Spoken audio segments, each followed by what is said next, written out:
Hello and welcome back to the Matchball Grid. My name is Andre. Thanks so much for tuning in. So System Gateway has been out for about 2 weeks now, and we are continuing in on our journey to talk about all of the, I believe it's 75 cards that have come out in the set. So today we're doing the Anarch cards. I believe we have 9 Anarch cards to talk about, and we're going to impend 2 neutrals on the end there. And this is a video, just like the last one, it's a very interesting situation because we want to be talking about these cards not only as for new players who might just be showing up to Netrunner for the first time with System Gateway, which is really exciting, but also these cards, it's worth understanding, are part of the standard card pool. So for most of the big tournaments in Netrunner, you play with the last 4 or 5 years of cards that have been released. That's called the standard format. So we're going to be talking about these cards within that sort of universe as well. So there's a lot of stuff to tackle. Hopefully we get something for everybody here if you're new or returning or been playing Netrunner for a long time. Yeah, we have 9 cards here. We're going to be talking about what they do, a bit about the lore and flavor, and what sort of decks are excited to play them. I think that's largely it. There is timestamps in the YouTube play bar at the bottom. So if you're interested in jumping into a single card, you want to hear something about something specific, go ahead and do that. Now, I do want to just take a couple minutes to talk about what Anarch is. Again, for people who are new to Netrunner, they don't have this sort of years of understanding of what the Anarch card pool look like or what Anarchs are expected to do. So let's talk about that. Firstly, I didn't know that Nisei releases these sort of articles that actually have blurbs about each of the factions. So I'm just going to read the Anarch one real quick. This is the Anarch logo that Nisei has released when they basically redid all the branding and all the logos and stuff. The FFG one looks a bit different, but this is what Anarch looks like on Nisei cards. And it says, it doesn't have to be this way. After centuries of corporate control, the laws of the market seem as real and unbreakable as the laws of physics. When you can't bear living sensibly anymore, there's no choice but to attempt the impossible. And sometimes it works. It works because we're desperate. It works because we've been lied to. It works because anything is possible. The passions that drive Anarchs are as diverse as the disruptive tactics they employ. To the Corp, they are the enemies no plan survives contact with. Anarchs are unpredictable, pushing their limits. They run for a better future. And I think that's a really fantastic blurb to describe Anarchs because it highlights a bunch of the really cool things, not only about Anarchs, but about Netrunner in general. Now, one of the first things is, in a lot of card games, maybe board games, when things are divided into factions, a lot of the times what the factions are represented by who the things or the people within the factions are, right? The idea is that if you're playing a goblin deck or the goblin faction, your deck is going to be full of goblins. And an interesting thing about Netrunner, and I can't find the source about this, I was convinced that this showed up in a talk with Lucas, but I rewatched that talk and it didn't show up there. Lucas, mind you, being the FFG original designer of Android Netrunner, was that these factions are not put together by who the people are, but why they are running. And so the runner factions, there's 3 main runner factions. The Anarchs are running to, what is the wording here? They want to run for a better future. And I think that's a really nice way to put it because there's a huge pool of people that are Anarchs that are all running for a better future. And that's really interesting compared specifically with things like Criminal, who are people who are just running because it's profitable. So let's talk about what Anarchs look like. And it's very easy to see the name Anarch and think about, the sort of wanton destruction of punks and anarcho type folk. And Max is a good example of that, flashing the V, this sort of bleep you mother bleeper, I'm going to destroy everything I touch. That does exist within the Anarch faction, but it gets a lot more nuanced than that. Stuff like Valencia Estevez, who's a journalist, and she generally represents people who don't have good representation, people who are generally downtrodden by the mega corporations in the Netrunner universe. So she is fighting for a better future and shows up in the Anarch card pool. And again, now this might be more obvious as why she's fighting for a better future, but again, better future is a bit it's kind of in the eye of the beholder. This is Edward Kim, who at face value, if you read a bit about the lore, what he's about, is a hateful bigot who goes out and works within a terrorist organization that wants to destroy Biroids. And while some parts of his ideals, the idea that people shouldn't be judged on their capability to be part of the workforce, like that, I think is pretty agreeable. But fighting for a better future doesn't always have to look as clean as maybe journalism. And then Anarchs also, there's a lot more Anarchs. I'm just going to pick out one more. This is Quetzal, the free spirit, who shows up back in system update 2021. And Quetzal's fascinating too, as they're somebody who's trying to fight for a better future when it comes in terms of gender or self-identity, which is absolutely fantastic. So that's a really big part of Anarchs. While it's very easy to look at them and think like punk destruction destruction, stuff like that. I think it's a lot more nuanced, and it has a lot of a wider spread of people who can be inside the Anarch faction. As long as they're generally fighting for something better, they show up there. But there's other words that showed up, and a lot of that was disruption and destruction, stuff like that. And while this isn't exactly disruption, one of my favorite things about Anarchs is that they lack moderation, if that's one way to put it. And what I mean is, here's a good example, right? This is a very basic Netrunner card. Is a shaper card called Diesel, and it has 3 words on it. It says draw 3 cards as an event that costs 0. And Anarchs will never do something as straightforward as this. There's generally a lot more. The idea is that they don't do anything in moderation, and they don't do anything reasonably, if we can call it that. So like the Anarch equivalent to Diesel is moshing to some extent. The idea is that sure, you draw 3 cards while playing moshing, but you also have to trash 3 cards from your grip and you gain 3 credits. It's wildly destructive. It's a bunch more exciting as well. But again, that sort of reasonability of just a card that draws 3 doesn't exist in the Anarch card pool. And I think another good example is Duggars. This is a nightclub on the moon, and I heard you on card draw, so spend your whole turn, gain 10 cards. Good luck holding all of them. It's ridiculous, and I totally love it. We talked about Max before, and mind you, Max sounds really intimidating for a new player seeing this and see like, oh, I'm going to trash 60% of my deck or what have you. And yes, you are, but you're also going to get a free card draw, and it's going to be a lot of fun. And that's the sort of idea. Nothing in moderation. Everything is going to be done in this like ridiculous over the top way that you generally don't have a lot of control over sometimes. A good example that will segue into our next point is Zero, a very common card in Anarch decks modernly in the standard format. You suffer net damage by choice to gain a credit and draw 2 cards. And this is, again, very Anarch. You're going to hurt yourself too. And this sort of self-destruction is a theme that also shows up within a lot of the Anarch cards. Savernia Stim Implants is a card that lets you access multiple cards on central servers at the cost of throwing out stuff from hand. And a very quintessential Anarch card, which isn't in the card pool anymore, is Stim Hack, that says make a run and gain a whopping 9 credits. And what's the price? Permanent brain damage. And yet Anarchs are very happy to put 3 of this in their deck because it's buck wild. It is such a strong card, and for that reason it doesn't exist anymore in the standard card pool. But this is pretty quintessentially Anarch if you ask me. Another big thing about Anarchs is destruction. They're one of the few abilities or few factions, the faction that can destroy just about anything they see if they really set their mind to. And cards like Imp are a pretty good example of that. This is a very flexible card that's been around for almost the entirety of Netrunner's existence.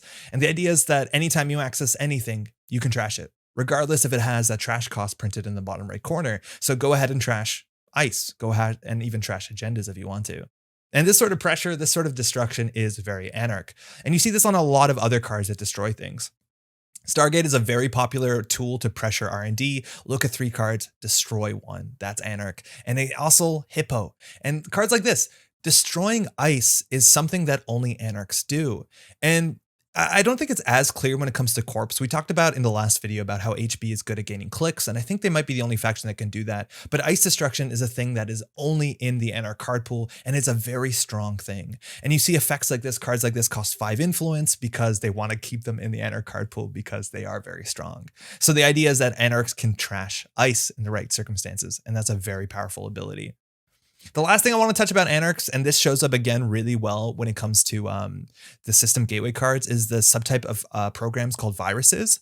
Viruses, it's worth noting that the original name at Anarchs at one point in development was considered to be called infectors because they were the people throwing down viruses and doing a lot of offensive virus type stuff. And Freedom Kamalo is the modern Anarch who deals explicitly with viruses within the standard format, but you see that Anarchs have a lot of these very powerful viruses.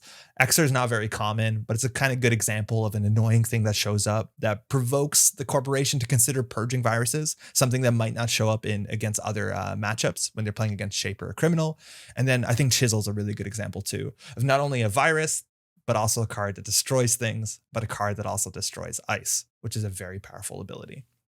So maybe that was quick enough, but that is our idea of what Anarchs are. They're generally fighting for a better future, and they have a lot of these very interesting pressure tools. They're generally very good at destroying the corpse plans, regardless if there's a trash cost printed on things. They generally don't do anything in moderation. They're very explosive and wild, and they do these sort of like really, really destructive and fun things to watch. And finally, they can destroy ice and they have viruses, and all that stuff works really well together. Anarchs are such a blast to play because, again, if you maybe you see Diesel and think, oh, that's fun enough, but then eventually you start playing Max and realize like, oh wait, this is way more exciting. And I think exciting is a really good thing about Anarch as well.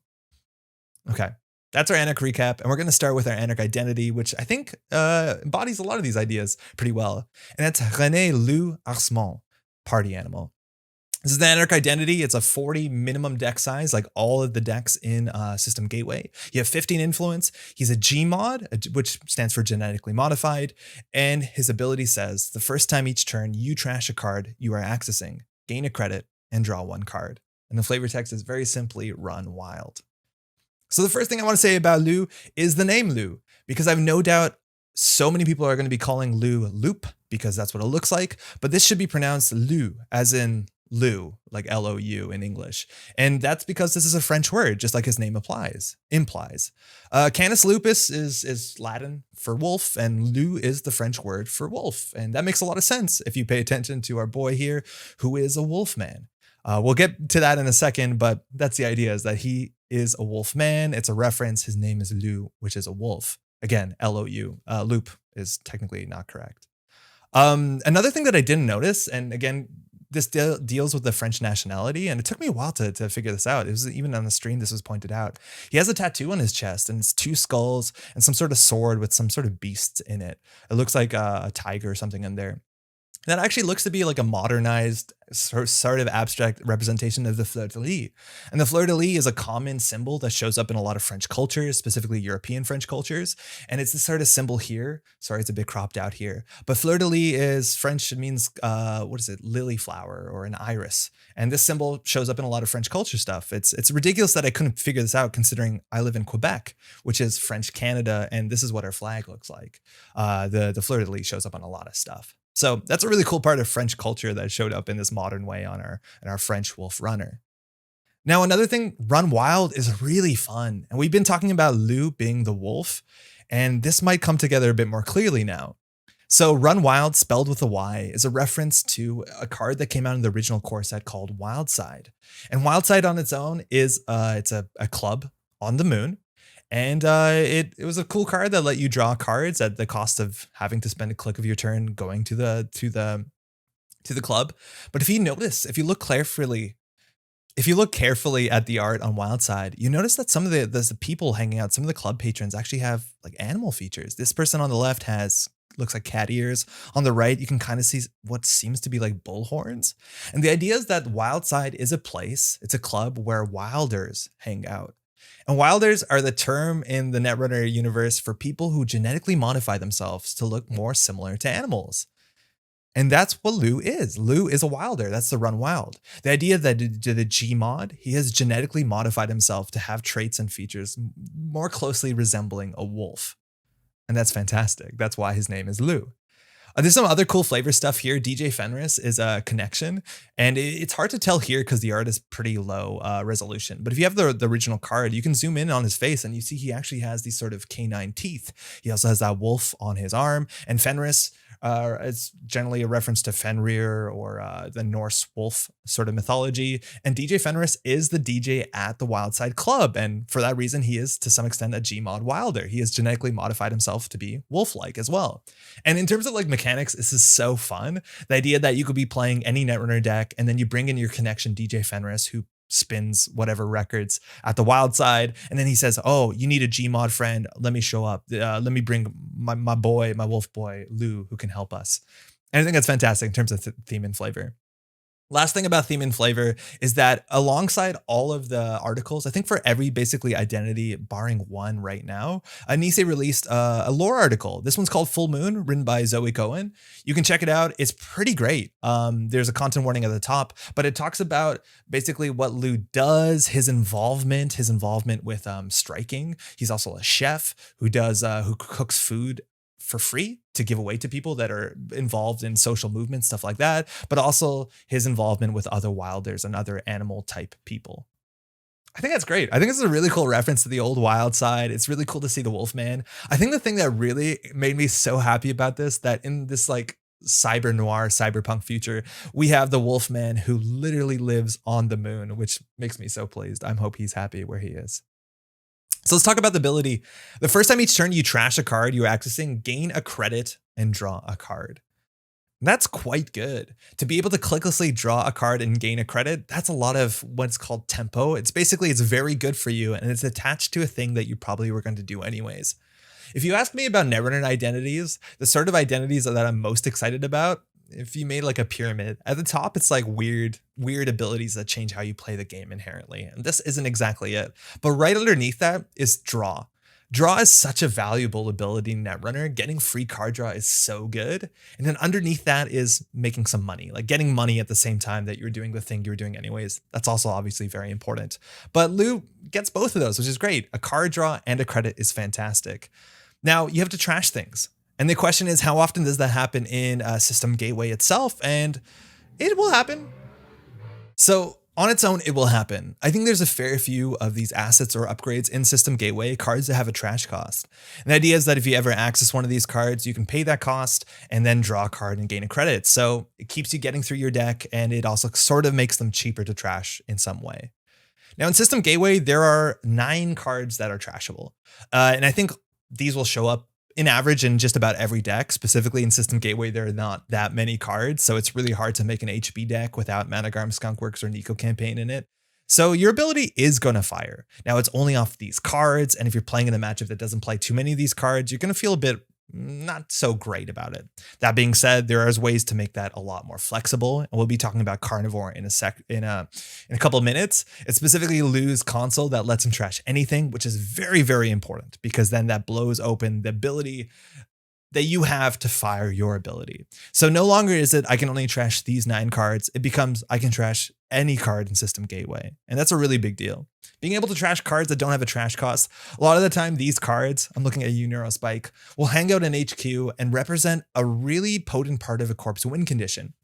The idea that, barring you have Carnivore, Loup can come in and interact with those pieces is a really big deal. So you can trash a Neurospike in hand once you're set up with your Carnivore, get a card and a credit, or you can even trash Ice if you see it in HQ or in the top of R&D. And that's a really big deal that you can trash these things.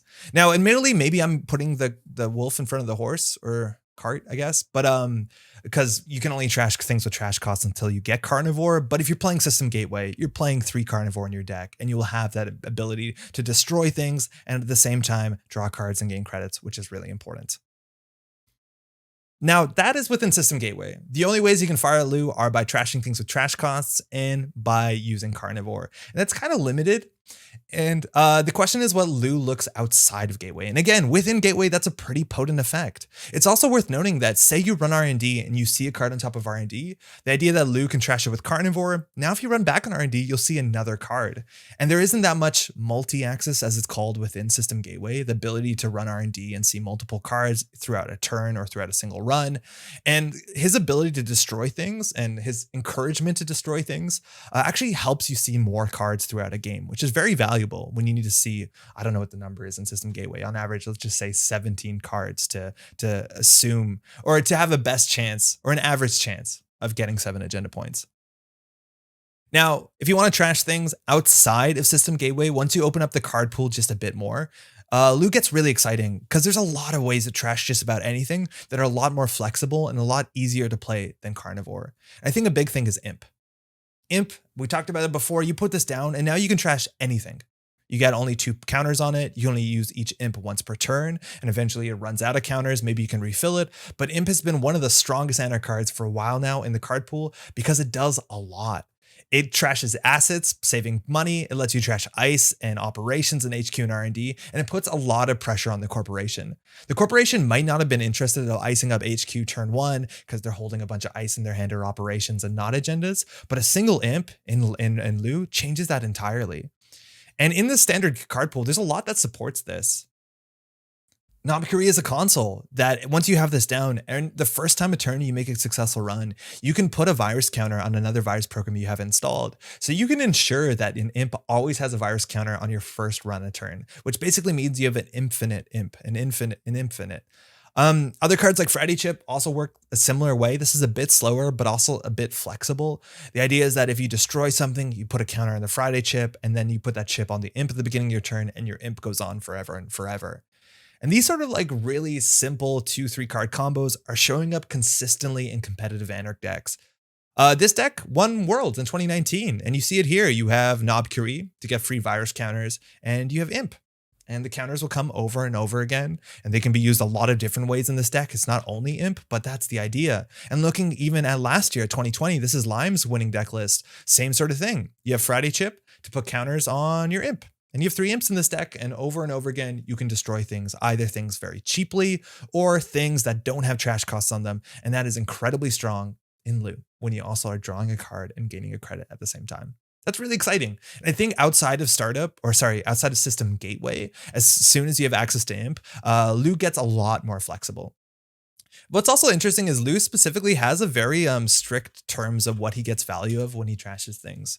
He says specifically the first time you trash a card, you are accessing. And that actually doesn't work with a lot of the very destructive card pool that Anarch has. So cards like Stargate, they trash a card, but it's not a card you're accessing. It's a card that you've revealed. So that doesn't work. And cards like Hippo that we talked about destroying ice, you're not accessing the ice. That doesn't work. Cards like Chisel, again, that doesn't work. None of this stuff works well. Wanton Destruction, that doesn't work. So it's worth looking at your deck. You might think I have a very destructive Anarch deck, but Loup might not be the best match because a lot of these abilities don't actually access the cards they're trashing this. This just says instead of accessing cards, you may spend any number to force the corp to trash them. So at the end of the day, the corp's trashing them anyways, not even you. So do pay attention to what your card effects specifically do, because it can be a bit nuanced.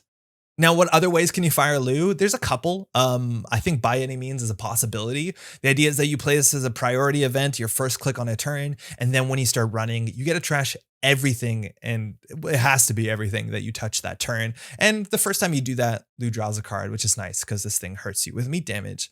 Another option is Credit Crash. I've never seen this card get play, but my point is that there's not a lot of ways to trash cards you're accessing modernly, and I don't think it matters that much because you have Imp, and Imp is good enough. I think you just put 3 imp in the deck with Loup, and then you put either Knob Curie, Friday Chip, or both, and your ability is going to fire pretty consistently as long as you're getting accesses. And with other Anarch tools, again, like things like Hippo, that's kind of the magic here, is that you can trash their ice with Imp when you see it from R&D, so now they don't have ice. And then maybe you destroy some of their other ice with cards like Hippo or cards like Chisel, and then it's cheaper and easier to get the accesses to assure that every turn you're trashing things. That's really good. It's also worth noting that you can just put support cards in your deck as well that help you destroy things that have trash costs. Fencer Fueno is an option. The idea is that now you have credits on this that you can use to trash that Spin Doctor that you've accessed. So now instead of giving you a refund of 1 credit and a card, you're actually getting a credit and a card because you trashed a card for free. That's also quite nice. Now in Standard, I think you can compare Loup to a bunch of other identities. We talked about Edward Kim, and Edward Kim has that Loup type ability, sort of. Actually, not even really. It says trash the first operation you access each turn at no cost. And that gives you the accessibility to be able to trash operations, cards that can normally be trashed. And that's really important in the game where you hit a Biotic Labor in HB and you know they can score agendas out of hand. It'd be nice to trash this, and Edward Kim can. Or cards that represent very clear win conditions. Oh, you're trying to kill me if I take tags. Okay, well, you don't have the high profile target anymore. And Edward Kim was classically the destructive Anarch that wants to target centrals and destroy things. And I'm way more excited to play Loup because Loup is way more flexible and he rewards you for doing the thing as opposed to enables you to do the thing. Because at the end of the day, right, you can just put Imp in a deck and you basically have a flexible Edward Kim ability. And I'd rather put Imp in Loup and then start trashing things, start putting pressure on, and then gaining cards and credits to continue your engine to ensure that you're getting your deck is continually letting you do the things you want to do. Now, I think another person you can very directly compare Loup to is Hoshiko. And Hoshiko is a very interesting identity that came out just in Uprising. And it's hard to describe Hoshiko because we have to look at both sides of her. But when your turn ends, if you accessed at least 1 cards with Hoshiko, you gain 2 credits. And then you flip the identity. And when this identity is flipped, at the beginning of your turn, you lose a credit, but you draw a card. So what Hoshiko basically says is every other turn, as long as you've accessed a card, you gain a card and draw a credit at the top of your turn. That's a very simplified way of looking at it, but it basically says every other turn you get not Edward Kim, you get Lou's ability, but you don't need to destroy something, you just need to access something. And it's admittedly a lot easier to access something. And Hoshiko has classically been proven to be a very competitive identity. I wonder if the Hoshiko decks are going to just put a bit more destruction into them and become Lou decks. I think they could, but Hoshiko's a bit easier to ensure is going to fire pretty consistently. While Lou, again, depends on a bit more of the cards of your deck. Hoshiko, you're going to be accessing cards regardless. That being said, I'm excited to play either of them. I think they both have the spot. I think they're both really good when you have to destroy a lot of assets in an acid-based matchup. But if you got some imps in your deck, you're going to do pretty well. And another really important thing, and again, I'm going to classically undervalue this throughout the review series, is that Lou has a 40 card minimum, and having a smaller deck is classically a preferred thing in competitive games. The variance of your draw is going to be smaller. You're going to be more likely to draw into your best cards because you just have fewer cards in your deck. So if you need to find your imps in a Lou deck, it's good that you have 3 and 40 as opposed to 3 and 45. Now, Anarch has only one other identity and faction with a 40 card minimum, and this is Nat. And Nat's ability I have seen fire very few times, but people still will build Nat decks. And it's not so much about the ability itself, but it's just having a 40 card minimum deck size has proven to be an exciting enough thing in Anarch. This is a fun deck that Klokot's put together. They played at a virtual GNK I hosted back in 2020. But the idea is that this is a ridiculous combo deck involving things like Fisk Investment Seminar and Blackfile. And you're playing Nat specifically only because 40 card minimum deck size is a thing. And you've seen other decks with things like Fear the Masses, other Anarch combo decks. But the sort of Anarch combo decks are really fun, and having a smaller deck is good. And maybe you want to play Lou because to have a smaller deck to build these sort of fun combo decks, but then on top of it, also have an ability that draws you through your deck if you're interacting with the corp so that you're closer to your combo. I think that's really cool. And I think Lou is exciting for so many reasons. And I think is a pretty good embodiment of a lot of the stuff that we want to see in Anarch, the destruction, the pressure. It's really cool, and he's really fun to play. I just do think that in specifically System Gateway, where there's only one way outside of trashing cards with trash costs to fire his ability, which is Carnivore, his ability might not look too powerful. But as soon as you bring it into a slightly bigger card pool, even if it's just Startup, which is a really exciting format that is just all the cards that Nisei has printed, as opposed to some of the older cards that are 4 or 5 years old, just putting Imp into a Lou deck is such a different change in power. Just is such a big deal for Lou. So I think it's really fun and really exciting. And again, card draw, credits at the same time. I like that a lot. All right. This is our first event. I think it's the only event in Anarch. It's called Wildcat Strike. It costs 2. And it says, resolve one of the following, but of the corpse choice. And the 2 options are gain 6 credits or draw 4 cards. The flavor text says they can buy off Union leadership, but they can't stop us walking out. And if you read the flavor article the lore article that came alongside Lou, you see he shows up to something that I believe is a Wildcat Strike at a mining. I think it's a mining place. I forgot what it is that I think Wayland is running. Now, what is a Wildcat Strike? That's actually a term. Wildcat Strike action is it's a strike action that workers take that is, how do they say it specifically?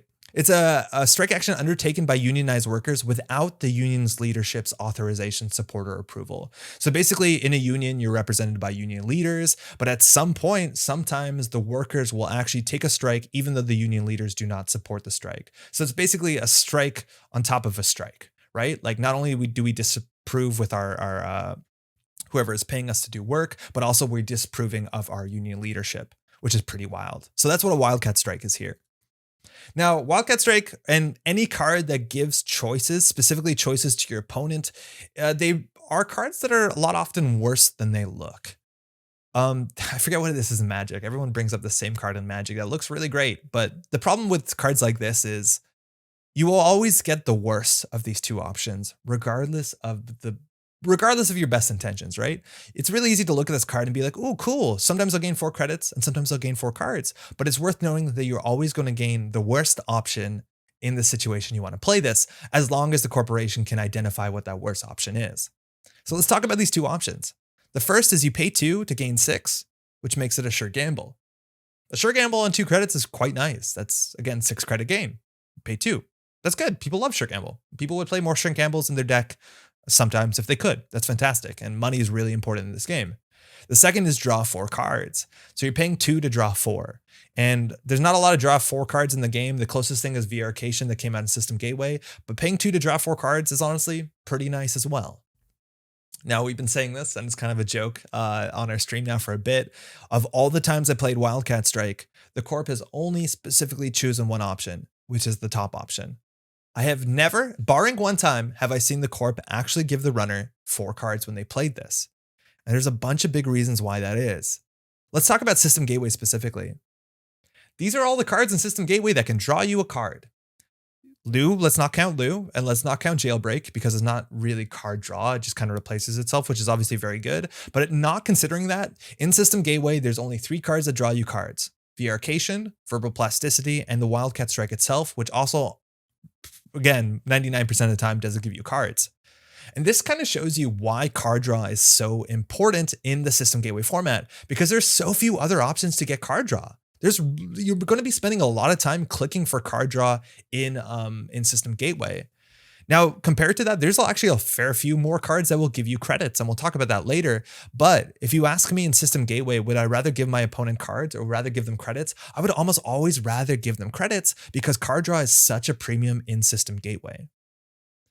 Now, outside of System Gateway, I still think I'd almost always give them the credits because, again, card draw is still a bit more of a premium. I value 4 cards more than I value 4 credits. And again, that's kind of what this lines up to, is pay 2 for 4 cards or pay 2 to gain 6 credits. So gain 4 credits. 4 cards is just more valuable. It really is. And so 90% of the time when somebody plays this, maybe 99% of the time, I think as a Corp, it's almost always right to choose 6 credits. Now, that being said, there is times that you should and shouldn't play this, and there are specific situations in which the card draw is probably the right thing for the Corp to choose, but you have to go out of your way to invent these situations. Like, they do exist and they will show up, but commonly they won't happen. Now, let's first talk about how to play Wildcat Strike, because Wildcat Strike is interesting.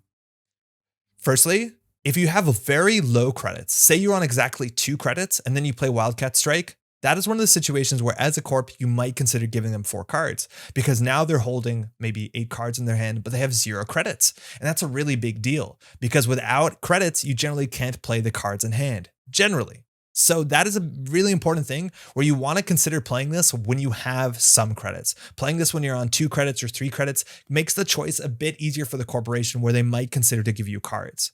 And that's a really big deal because, again, Anarchs, you need money to play money. So I think a lot of times you don't want to play this when you're on low credits unless you really, for some reason, want to goad the corporation into giving you cards. Another thing you want to do is you probably want to play this earlier in your turn, because if you play this last click, there's maybe a higher chance that the Corp was going to choose to give you cards, and then you're going to have to discard cards at the end of your turn. And I'm not saying that's always a bad thing to do. Sometimes it's good to do that, specifically in Anarch. But what I'm saying is the best time to play this, to make both options look bad, is to play this early in the turn when you're around 6 or 7 credits. Because if the runner decides to give you 4 cards, then you probably have around 5 credits, and then you can play most of the cards that you draw into anyways. But also, if it's early in the turn, if they give you the draw 4, you can generally play a bunch of the cards that you've drawn. So best case scenario is usually first click while you have 6 or 7 credits. Otherwise, it can get awkward, and then the Corp has a choice. But again, if you hit that situation, I think 9 out of 10 times, if not more, the Corp should be giving you credits with this. That being said, that means this card is still okay. That's fine. It's a sure gamble. It's a sure gamble. And that's one of the weird things, like when we're talking about giving the Corp a choice. If you're in a situation where it's like, wow, I really need money right now just to run to the remote to steal the last agenda, this is the exact situation where this card is going to fail you, unlike sure gamble, right? So watch out. If it's like, oh man, I'm on 2 credits, I need to get up to 6 or break an ice to get in to do a thing, the Corp is going to say, here's 4 cards. And that's what I mean where evaluating this card, you always are going to get the worst outcome. But luckily, both of the outcomes on this card are pretty good. So it's not too bad. It's also an event that costs 2, which is really nice in Anarch. If you want to play in startup or standard, you have access to things like Mystic Miami, and having events that cost 1 or 2 credits are fantastic because then you're not actually paying for them once you get those counters or those credits on Mystic Miami. You also have prepaid voice pad, which is nice. This is in System Update 2021. So there's a lot of good reasons to play a lot of decks that have events that are trying to play an event every turn. And this is a really easy event to play. And either way, if they make you draw 4 cards, you'll be happy. They generally don't. Now, the really nice thing about this too is that this is a one influence include. So when I'm building criminal system gateway or even shaper system gateway decks, I'm considering this to put this in as just assuming it's going to be a sure gamble. And if the corp for some reason chooses cards, I'm pretty happy about that too. And having this low, like very easy to play econ is actually a really big deal when it comes to other things like mini factions. Apex, Sunny, Adam, they can all play this out of their 25 influence and feel really good. So having accessibility to one influence economy is quite something. Now in standard, in a bigger card pool, we are seeing this card show up in some standard competitive deck lists so far. And again, it's usually just showing up as another sure gamble. And I think that's quite okay. I don't think it's a particularly flashy card. It doesn't really change up anything, but having access to another sure gamble in your Anarch deck and no influence is quite okay. It is quite okay. So on its own, again, don't give them cards. Please don't give them cards. This is also terrible to play. I play in Loup decks where I get to the end of my deck and have no cards in my deck, and then you can't play this. It's just a dead card because the corp is going to say draw 4. So do pay in mind, you have a 40 card deck in System Gateway. You might get to the end a bit sooner than later, especially with all the drawing you have. Okay. In retrospect now, I kind of regret this, but we probably should have talked about Carnivore right after talking about Loup because it's really, really important. This is the console, the Anarch console within System Gateway. It's called Carnivore. It's unique. It costs 4 credits to install. It gives you 1 MU, which is nice. And it says access, trash 2 cards from your grip. Trash the card you are accessing, uses ability once per turn. There's a limit of 1 console per player. And it says, there's a quote by Loup. It says, it hungers to sink teeth into problems. 3 influence. Okay, so a couple things. Firstly, this is new to System Gateway, and Nisei's new releases are going to have symbols like this, axis and an arrow. That means that this is specifically a paid ability that you can only use while accessing a card. It just makes it a bit more clear, we hope, or I guess that's the hope. And the cost of this is, that's why it's in bold, is you throw out 2 cards from your grip. So basically you access a card, you throw out 2 cards of your choice from your grip, and then you can trash that card without paying anything, and even if that card doesn't have a trash cost on it. And that again is a really big deal because we're talking about Loup in System Gateway. And right now, Loup on his own can only trash cards with trash costs on them. But as soon as you have Carnivore, you can trash anything you access once per turn. And that is such a big deal of opening the card pool up that Loup can interact with. Again, there is, in terms of assets and upgrades, things with trash costs on them in System Gateway, it is only this many cards. It's 9 cards. And as soon as you have Carnivore, it is 42 cards. Not the identities. So slightly less than 42 cards. And that's a really big deal that you can trash anything you access once per turn. It gives Loup teeth, which is the point because this thing has teeth on it. I think that's fantastic. Now, 2 cards is a heck of a cost, right? When this says trash 2 cards from your grip, that's really expensive. And we specifically said that within System Gateway, card draw is at a premium. So those 2 cards are really expensive. That's like a huge cost to ask for. But luckily, we are playing Loup. So it's basically like throwing out 1 card and then cycling a card, if you know what I mean. Like you throw out 2, but then you draw 1 and gain a credit. So you generally throw out your worst 2 cards or the cards that you don't need right now, and you get a new card and a credit. So that makes it a lot more palatable. I feel like in any other identity within the whole game, an ability like this is probably way too expensive because card draw, again, is pretty valuable, but Loup makes this manageable and makes this palatable. And I think that's quite fair because this is a very powerful ability. Again, the ability to trash anything is such a big deal. Again, corps are going to be holding on to the win conditions in HQ. Public Trail is going to be hanging out in HQ in those Reality Plus decks, and it'd be really nice to be able to trash this from hand and not have to deal with it. And normally, nobody else in the game can trash this in System Gateway. Ice is also a really big deal. You might be running central servers, you see this on top of R&D, and you recognize this is going to be a hard ice for me to break. Why not destroy this now? And I think that's fantastic. It also it's considered like pseudo multi-axis, and we talked about this before, but the idea is that say on R&D there's no ice, you run R&D, you trash the top card with Carnivore, you get your value with Loup, and then you run back and you can see a new card. And that ensures that you're going to be seeing deeper and deeper, and it gives the corp a reason to ice up everything. And this is something that we talked about before. I talked about it in terms of calling it pressure. The idea is that you're exerting a reason on all the central servers for the corporation to actually spend time and money icing them up.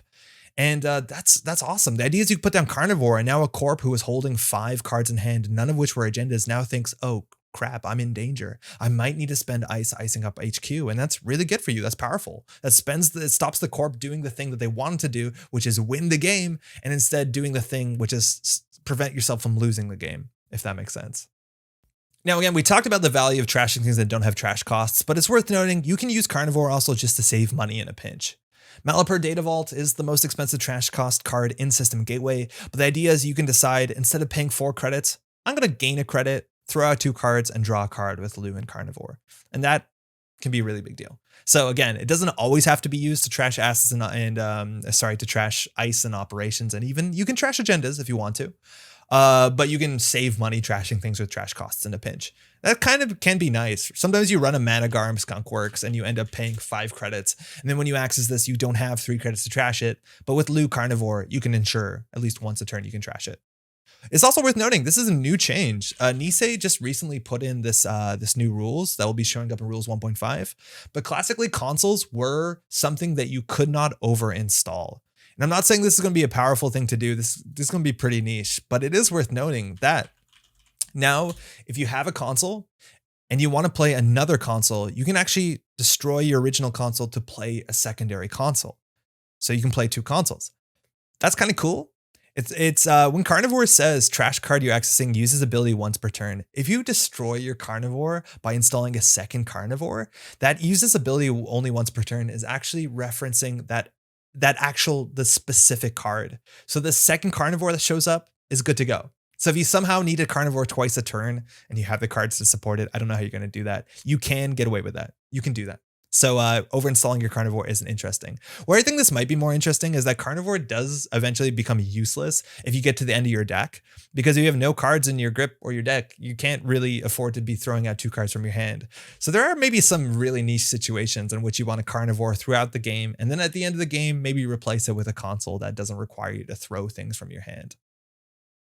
Now, throwing things from your hand is interesting. And outside of System Gateway, the idea of destroying 2 cards from your hand kind of works to some extent with some of the Anarch card pool.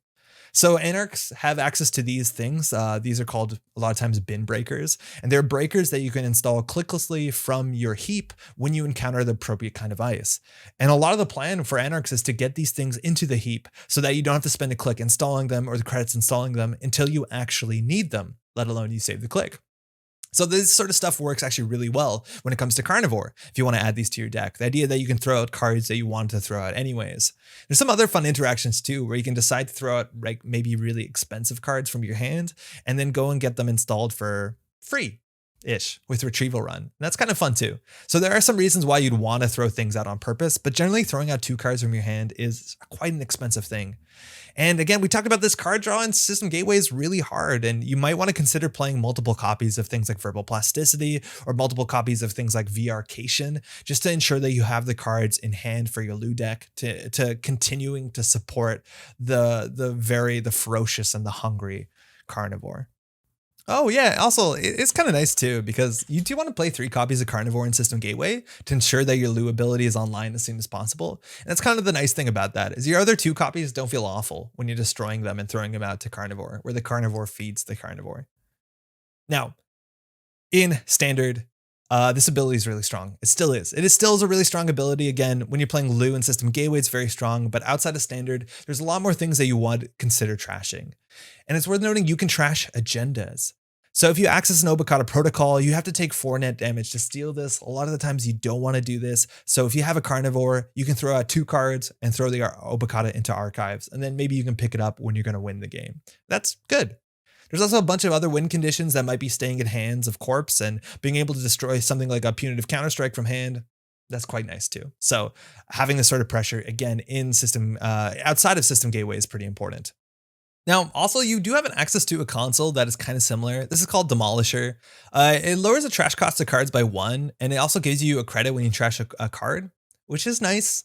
You could consider playing this in Loup, and what you're basically is you're trading off your ability with Carnivore to trash anything, but you're making it cheaper to trash things that have trash costs. So again, any of those assets or upgrades, you'll be able to trash them maybe even for free and gain 2 credits on a card with Loup, which is nice.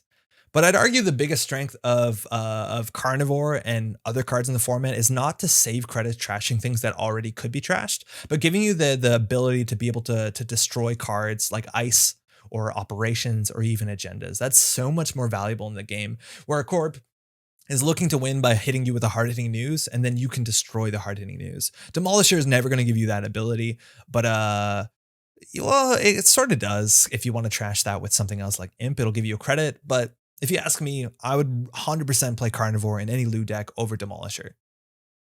Now that's a question. Is Carnivore going to see play outside of Standard? In System Gateway, again, I think it's super important with Loup, and I don't honestly know if it is. The slot is for the console is like very valuable. You generally can only play one console, at least now, at a time. So Keiko is just such a strong console. It gives you a bunch of MU. It gives you 1 or 2 credits worth of value a turn if you play this with the other companions. And that's pretty good. And I think the biggest deal here is that Imp exists. And with Imp being a card you can play and has so much other card support with cards that we talked about like Knob Curie and Friday Chip, is that Imp is probably good enough to do the thing Carnivore wanted to do anyways. And then you can use that console slot to play something like Keiko to make 1 or 2 credits a turn, or even cards like Patchwork if you really want to destroy things from hand to gain 2 credits, or stuff like Maw can be really fun as well. So again, the console slot is like really important because it's very specific and they're generally attached to very strong cards and you can only play one of them. And the idea is that Imp does what Carnivore can do. So I'd rather play Imp in Standard and then not have to play Carnivore and play maybe a more interesting console that Imp can't just do the thing the console does. But that's Carnivore. In System Gateway, it's incredibly important. It's so important to be able to destroy things, to ensure that you want to fire Loup every single turn, and this is the closest way you're going to get to it. Make sure you're accessing, make sure you're trashing things, get cards and credits, but do make sure you have enough card draw to support this, and let's see how often you get to the end of your deck and it's a problem. I honestly don't know. But it's really fun. I like Destruction in Anarch, and this is a really flexible tool. Maybe there's a chance it shows up in Standard if you really need to do a lot more Destruction than just an Imp. What if you plays out of faction? Imp is about the same influence. This is permanent though. Maybe you can play this in Criminal. Maybe you're like really frustrated with that Sports Metal combo deck and you can just put this in your Criminal deck. I doubt it, but at least it's a fun option. All right. This is Botulus.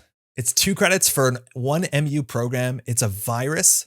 You only can install this on a piece of ice. It doesn't have to be rezzed. It can be any piece of ice. And it says when you install this program and when your turn begins, place 1 virus counter on this program. And then you can use a virus counter to break 1 subroutine on host ice. Was it something you ate? And it is at 3 influence.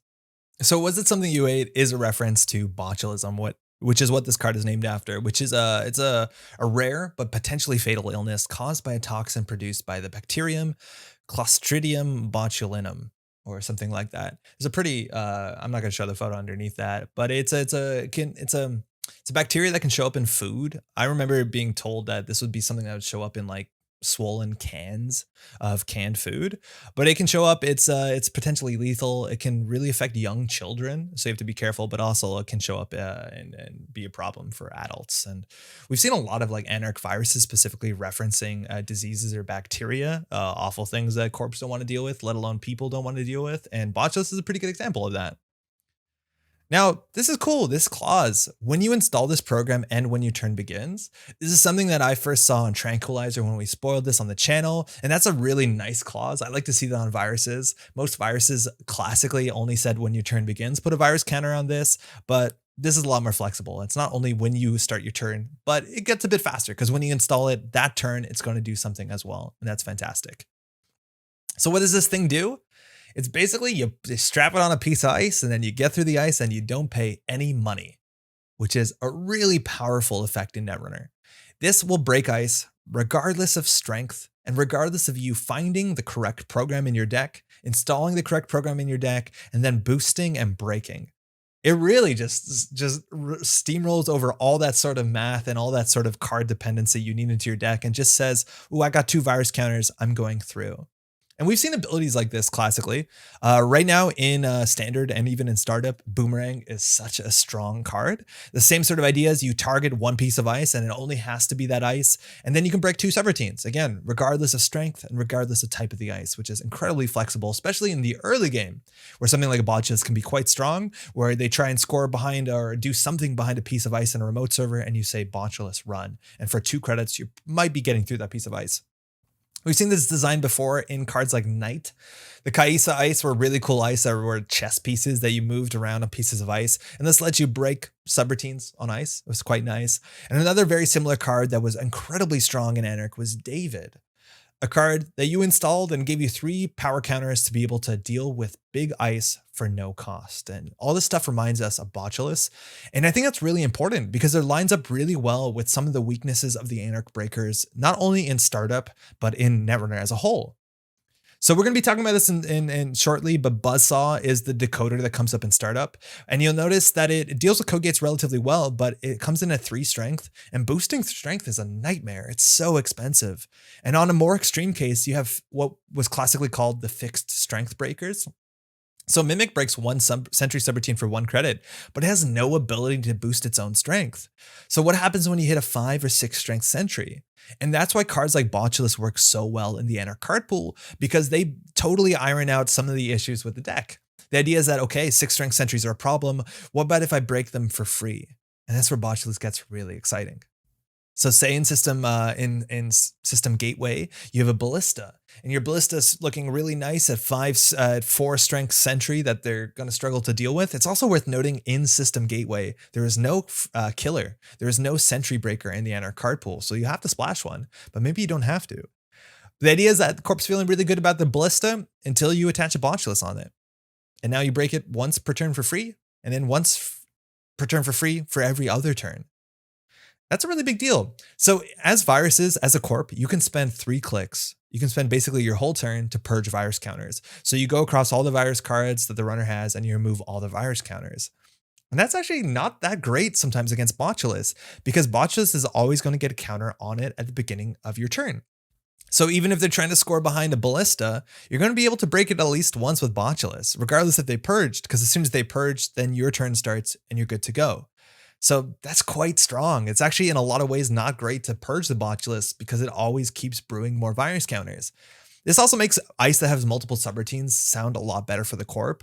The idea is that a Brawn 1.0 has 3 subroutines, 2 of them of which you probably generally want to break. And so putting a Botulus on here and then purging sometimes gives you a window. But again, as a corp, if you've purged, you're not generally putting an agenda behind a piece of ice that same turn.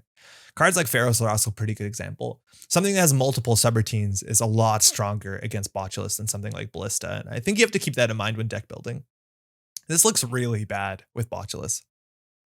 And Botulus does, when installed, it comes in with a single counter, but we'll be talking about this card again. All the Anarch cards work really well together. If you have a Cookbook down, it comes in with 2 counters, and that means the ability to get through Pharos or the ability to get to Brawn on the turn that you installed it is actually quite possible. Admittedly, you're going to take a tag, but hey, at least you get through. And that's a really big deal. It works with a lot of other stuff you have too, like Tranquilizer, and I think that's fantastic. Actually, I think I'm bringing up Tranquilizer here for a different reason. And that is because a lot of the times when you install Botulus on a piece of ice, I think Ballista is probably the worst example here. You know that the runner is going to be able to get through that ice. Hopefully at this point you haven't rezzed the ice. If you do, it's a bit of a sunk cost already, but what can you do? But I think one of the things that you might want to consider doing is actually not over installing. A lot of the times if an ice has a Botulus on it or a Tranquilizer, corps might be interested to destroy that piece of ice and over-install and put new ice on that server and then save credits on the install costs. And I think a lot of times you actually might want to try and not do that. Admittedly, if you want to re-ice that server, you're going to spend a bit more of a credit premium, getting ice deeper and taller onto that server. But the big deal here is that if they want to commit to be able to deal with your Ballista, you're going to have to commit to having that Botulus or having that Tranquilizer take up MU. And there's only so much MU in System Gateway. The idea is that like you want to install all your breakers, that's maybe 3 MU. Maybe you want to install a conduit, that's 1 MU, and then maybe you can have 1 Botulus on the table. But if they want to, that takes up the runner's MU. So if the runner wants to do something else, they might actually have to trash their Botulus. What I'm trying to say in a roundabout way is that even if your ballista might be useless because the Botulus is on it, you might actually want to keep the ballista there just to make sure that the runner has to commit to keeping that Botulus as part of their MU, and you don't basically destroy the ice, which is kind of what they intended to do anyways. So do keep that in mind. That being said, if you're installing a lot of Botuluses and you have MU problems, maybe check out the DZ MZ optimizer that gives you cheaper installs and 1 MU, which is quite nice. I think this is such a big deal. This deals with a lot of the bigger ice in System Gateway. And again, it irons out the issues that you might have with some of your breakers. The idea that Buzzsaw and specifically also your Fractor Cleaver don't deal with high strength ice. And so you might want to just go ahead and Botulus the ice that you are scared of, you can't deal with efficiently, and then use your breakers to break the stuff that's at lower strength. And that's awesome. You can also, again, Botulus unresed ice. So again, if it looks like the corp is jamming the agenda really aggressively early in the game before you've afforded or found your breakers, this is a very cheap solution to ensure that you can get in and see what's going on. Now, outside of Gateway, in standard format where you have access to more cards, this thing is getting a bit wild. Now, Hive Mind is a really fun card. This is a really wild 5 influence card that basically says that the virus counters on this card are considered to be on every other card. And so there's some really wild decks right now. This is the Netrunner DB deck list of the week called Hive Mind Max. And I'm not going to spend too much time talking about it, but the idea with this deck is that they have these Hive Minds that will have 3 or 4 tokens on them, and then they'll play a bunch of other viruses. So then suddenly at instant speed, these Botuluses can come down with a combination of Hive Mind and Cookbook and have 5 or 6 counters on them. So they can break ice for free for a while. It's pretty wild. This deck is really, really powerful and really fun to watch. And it actually shows one of the big strengths of Botulus, right? Because if you install Botulus on your turn, hopefully it gets 2 counters if you have Cookbook. You don't need Hive Mind. But one of the best things you can do is know when to intelligently install it on what ice. It's true that you can install this on a face down ice. So you might say, okay, I'm assuming that this is a big ice. I'm going to put my Botulus on this. But the best thing you can do in a lot of situations is have a way to install this mid-run where the corp reses that, that ballista or that big ice that you're scared of. And then you can intelligently put your Botulus on something that you couldn't have easily broken with existing breakers or the breakers you're going to have later in the game. And that's where cards like Simulchip are really strong. The idea is that if you have a Botulus in Archives, mid-run, if the corp reses the scariest ice ever, you can just Simulchip in a Botulus and then break hopefully 2 subroutines with Cookbook. That's wild. And there's a bunch of ways to do this across all factions. Gachapon is a way to do it in Anarch, although you're kind of at the mercy of your deck. You only look at the top 6 cards, so it's not guaranteed. Talking about not guaranteed, Prognostic Q-Loop is kind of nice too. You can look at the top 2 cards of your deck. If you've stacked it in a certain way, you can make sure that mid-run you get out the Botulus. But I think the Shaper stuff works the best. You have Simulchip. You could do Paula's Cafe, which is big on influence, but the idea is that the Botuli can be resting here on the cafe and showing up when they need to. And then finally, the classic self-modifying code.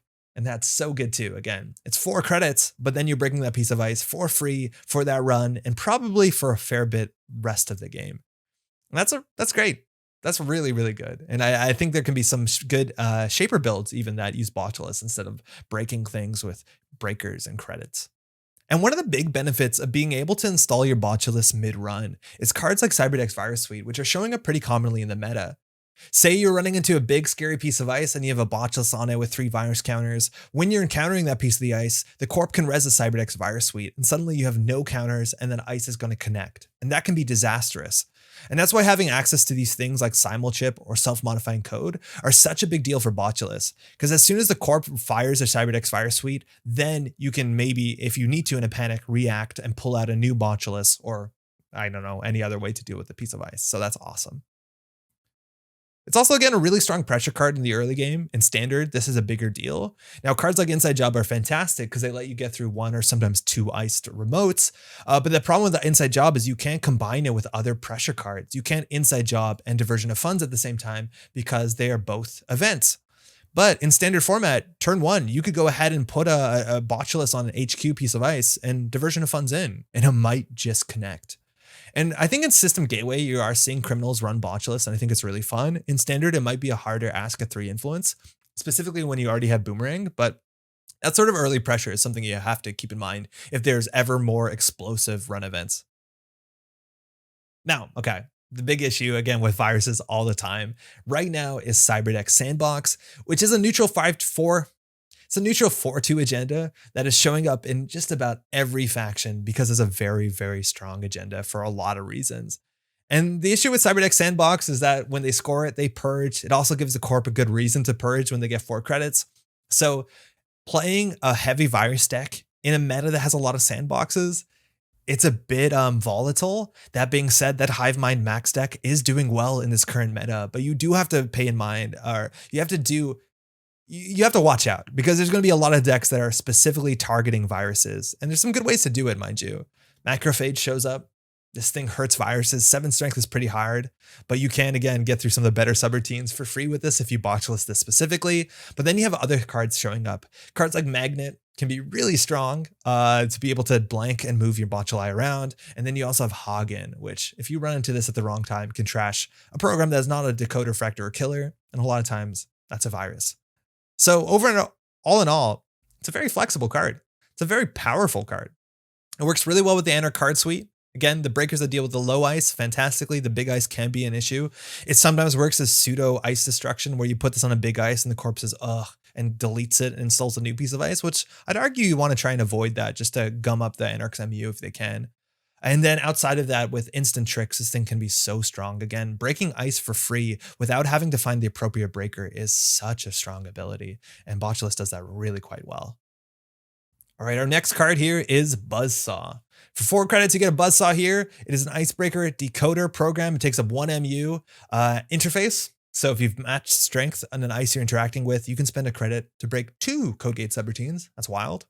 But it's 3 credits to boost the strength of this by 1. So boosting strength is so expensive. It says destruction is an art, and it has 3 strength and comes in at single 1 MU. Now, this card seems to be a very direct reference to one of the strongest Netrunner cards of all time. How many times have I said that so far in this series? I'll continue to say it a lot. And that is Yogg.0. Yogg came out in the original core set. Very similar idea. It comes in at 3 strength. The Yogg couldn't boost its strength, so it wasn't very flexible. But again, similar sort of cost, similar influence. And this broke all Codegate subroutines for 0, while this breaks 1 for 2.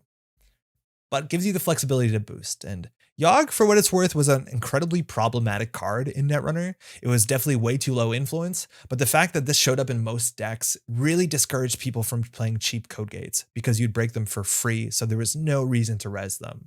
Now, Buzzsaw still might contribute to that sort of idea, that either the cheap Codegates you generally break for 1 credit feels really bad, but at least it's better than 0, and it's more than 0, that's for sure, but very good at dealing with cheap Codegates. Oh, real quick too, you see this is illustrated by Kat Chen, and Kat Chen did just about all of the sort of virtual cyberspace Anarch cards that come out in this system gateway. I'm a huge fan, and if you want to see more of their art, check out Make Playing Cards. If you search Kysra, Kysra, they have some really, really good alt arts that you can buy. Maybe if you haven't bought your stuff so far from Nisei, you can add this into your order as well. I'm a big fan of the Amakuas, and I have celebrity gifts. I think I have a fair few of these, so do check that out. Okay, so Codegate breaker, strength is bad. What do we do to boost the strength if we need to? And there's a lot of ways. Again, this thing deals with Codegates really well. The problem is the strength of the Codegates. And luckily within the Anarch card pool, there's so many ways to help you with that strength problem. In System Gateway, we'll be talking more about this. This is Leech. And so now anytime you make a successful run on a central server, you get a virus counter on the Leech. And then you can use that virus counter to reduce the strength of a piece of ice you're encountering. So say you run into a 4 strength ice that's a Codegate, that 1 virus counter that you got for running a central server is worth 3 credits. And that's a really big deal. If you're playing Buzzsaw and you are dealing with a meta that has high strength Codegates, you need support cards if you are going to play Buzzsaw. And Leech is a really good example. You have other examples outside of System Gateway. Ice Carver just reduces the strength of all ice by 1. So that goes pretty far with the Buzzsaw, saving 3 credits a lot of the times. And you have other stuff like Takobi as well, which requires you to run more often, but gives you huge strength boosts if you use 2 power counters on this. Now, it's worth looking at System Gateway, and System Gateway has 3 Codegates in it. And this is a benefit of System Gateway, that the ice pool is actually really small, so it's much easier to play around and understand what all the ice is. But this is all the Codegates in System Gateway, and you'll notice one big thing here. 2 of them are 3 strength or less, so you don't have to boost, and 1 code gate in System Gateway is higher than 3 strength, and that's Funhouse. But if you read the text on Funhouse specifically, is you can actually break the subroutine without a breaker. So Buzzsaw breaks every single code gate in System Gateway really, really well without any support. I don't see why you'd play any other decoder in System Gateway. This thing is incredible. It's 1 influence, it's 4 credits to install, and it deals with all this stuff for pennies besides Funhouse, which for Leech you can get through it with 1, sure, if you wanted to. But on its own, you could just pay 4 credits to get through this, which is not that much worse than breaking this with a Unity or whatever. Buzzsaw eats everything, literally everything in the format. This is the best decoder in the format. People are really stoked for Unity, but this does everything. Now, that changes once you get to a bigger card pool. So this is the card pool that you would see in Startup, which is the next bigger format. It is all the Nisei cards released. It's smaller than standard. But once you get here, you start noticing that there's a fair few more cards that are above 3 strength on code gates. Cards like Engram Flush, Lotus Field, Whoredom, Ravana, Toll Booth. These all see consistent play. Toll Booth shows up in almost every NBN deck, Whoredom in every Wayland deck, Engram Flush in every deck. So there are some better reasons once the card pool gets a bit bigger to not only play Buzzsaw, but oh my god, in System Gateway, just play Buzzsaw. Don't play anything else. I don't know why you'd play anything else. That's all I gotta say about Buzzsaw. That's the thing with icebreakers, is it's usually just a mathematical calculation to be like, oh, I expect my opponents to run this, and this is the cheapest thing to deal with it. And Buzzsaw is the cheapest thing to deal with code gates in System Gateway, period. Once you get to a bigger card pool, you just need to rely on a lot of the support cards. Cards like Leech and Ice Carver are really good for that. These are legal in Startup. In Standard, does it see play? I don't know. I honestly don't know, because some of those games go a lot faster. We're getting down your Leech and your Ice Carver, and getting a bunch of Leech counters might make this a bit harder to play. But in System Gateway and smaller formats, it's a heck of a powerful card. It's also really good in System Gateway because you have a lot of these cards like Red Team, a lot of cards that you want to make runs and get pressure, things like Penny Shaver, Red Team. And when you're making runs for really cheap with Buzzsaw, that's good. Then you're actually making money. And that's also a really big deal with Tau. One of the big strengths of Tau is finding and identifying the kind of ice they can deal with really cheaply. So if you can put all the low strength code gates on R&D, and then you're running R&D through 3 ice and paying 3 credits with Buzzsaw, you can do some wild stuff with Tau. So I think Buzzsaw is even just the best in Tau over any of the Shaper decoders that are in faction. So I'd play Buzzsaw in Tau, I think. This is a really good way to deal with a lot of ice in the game. And Buzzsaw's good. So we have the Fractor that goes along with Buzzsaw. This is called Cleaver. It costs 3 to install. It takes up 1 MU, and it's a Fractor. So for 1 credit, you can break 2 barrier subroutines. And the same idea with, similar to Buzzsaw, the boosting the strength is the problem with this sort of thing. So 2 credits gives you +1 strength. Subtlety is a luxury, comes in at 3 strength. So it's a very similar design to Buzzsaw. It's a bit more forgiving when you're boosting strength, and it deals with barriers. Okay, it's also worth noting, we haven't talked too much about it, but Loup in fiction is a chef. He's a cook. He works with food. So having this Cleaver being part of his, like a food implement, being part of his stuff makes a lot of sense. So this is very similar to Buzzsaw, and all the same stuff works. If you want to deal with bigger barriers, you do need to play support. In System Gateway, that's Leech, and Leech is a very powerful card in System Gateway because, again, every Leech token, when used with Cleave, saves you 2 credits. In a bigger format, you have all that other stuff, Ice Carver, Takobi, stuff like that. But Cleaver is a lot more interesting when it comes to looking at the barriers that are in System Gateway. Because in System Gateway, you have 4 barriers. Ping, you can't see it there, it's 1 strength. But half of the barriers, in fact, sometimes 75% of the barriers in System Gateway are above 3 strength. Brawn at 6, Pharos at 5 or 10, and Palisade at 2, but very consistently at 4 strength when it's put on a remote server. Ping back here is at 1. So unlike Buzzsaw, which lines up so well with the code gates, Cleaver actually doesn't line up too well with a lot of the really high strength barriers. And that number doesn't get that much better when you look at the bigger card pool. You have a lot of stuff that's at higher strength. Eli at 4, Hagen at 6 or 5 or 4, Sandstone, Aket sometimes can be 5 strength. So Cleaver's looking a heck of a lot worse if you don't have any support. And again, you do need a fair bit of support. I think you'd need the Leeches here. Now, if you compare this to other cards like Corroder, and Corroder is the other big Fractor you have specifically in System Update in the Startup format, which again is just the Nisei cards and a pretty cool format that I would recommend checking out if you're just trying to play a bit more Netrunner outside of just System Gateway. It's a lot less intimidating than the like hundreds and hundreds of cards of standard, as opposed to like, I don't know what it is, like 150 cards. And Corroder and Cleaver lineup, they're pretty similar in a lot of ice. Which one you pick is kind of up to you. I feel like Corroder might just see more play in startup just because there is a lot of stuff that's over 3 strength and you don't need all the other support cards. But yeah, the choice is kind of just mathematical at this point. And it's also, again, worth noting with cards like Botulus, maybe you don't have to be able to deal with a Pharos. Maybe you just Botulus the Pharos and you use the Cleaver for the small stuff. But the big problem is there's not a lot of small stuff within System Gateway, let alone within System Update. Now, an interesting thing, and this is a kind of, I would say maybe a problem in startup, is there is one de facto best fractor in startup, in standard, the biggest Netrunner format, and that's Paperclip. Paperclip is immense. It is relatively cheap to install. You don't spend a click installing it when you throw it into your archives, and it breaks all of the barriers for really, really, really cheap. And I do not envy the Nisei designers to have to come up with more fractors for the game once Paperclip exists. And this is actually really interesting because for the first time ever, Cleaver does break things cheaper than Paperclip. If you want to get through something like a border control in standard, you pay 1 credit. And that's kind of nice. Paperclip pays 2 credits. Like there are certain very niche metas and certain structures of barriers in which Paperclip is, in theory, more expensive than Cleaver. That being said, all the other benefits of Paperclip, the fact that you can install it from archives, you don't worry about losing it to damage, there's so many reasons why I'd still only play Paperclip, but it's worth knowing that there are some reasons in which Cleaver lines up better. Yeah, that's largely it. The breakers, these are fixed strength breakers. That's what they were classically called, but now they have this little very expensive but optional ability to boost their strength. And that's kind of a reference to the old Netrunner cards that were a lot like this, but didn't have that flexibility.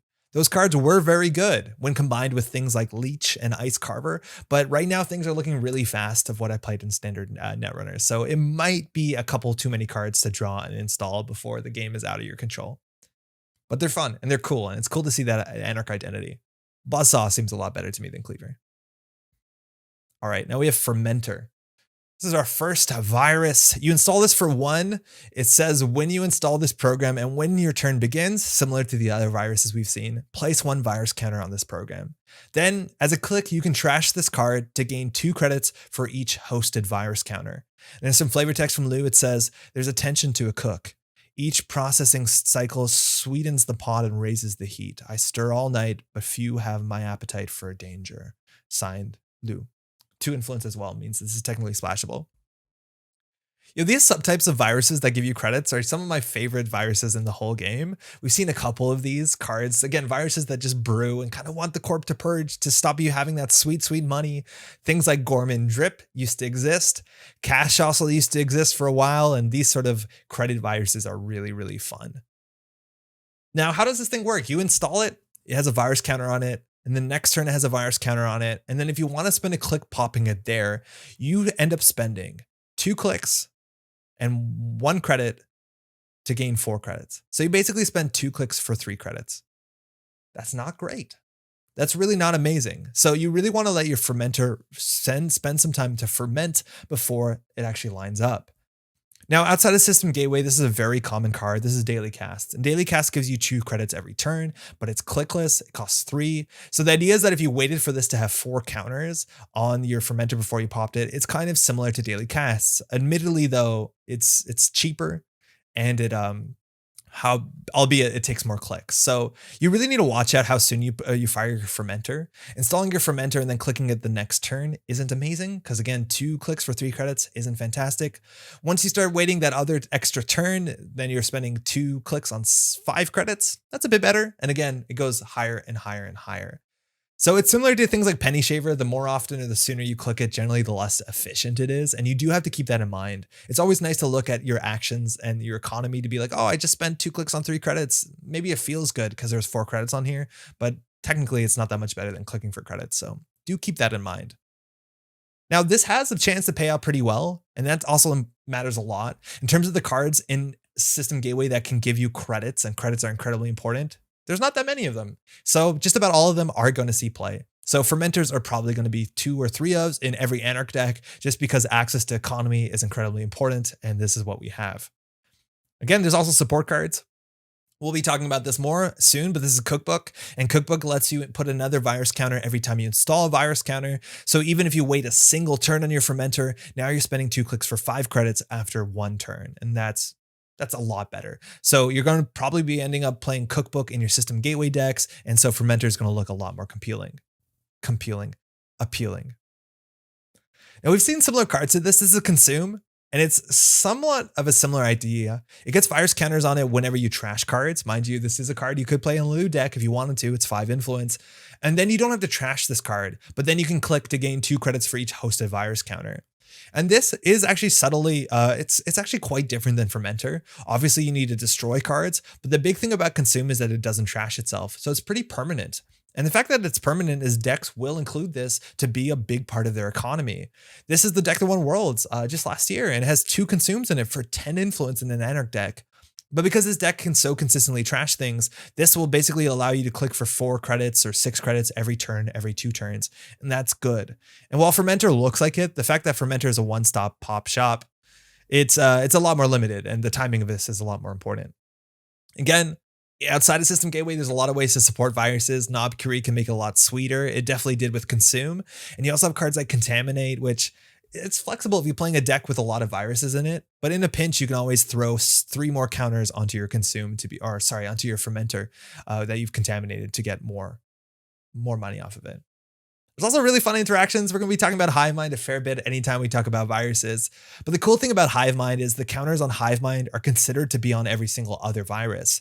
So they're considered to be on your Fermenter. So when you pop your Fermenter, you'll get how many credits are on this plus on your Hivemind without having to destroy the virus counters on your Hivemind, which means this is a really big deal. Again, this is the deck list of the week right now, but if you have a Hivemind with 3 counters on it, 4 counters on it, then you install a Fermenter and immediately pop it, you can get 10, 12 credits, and that's wild.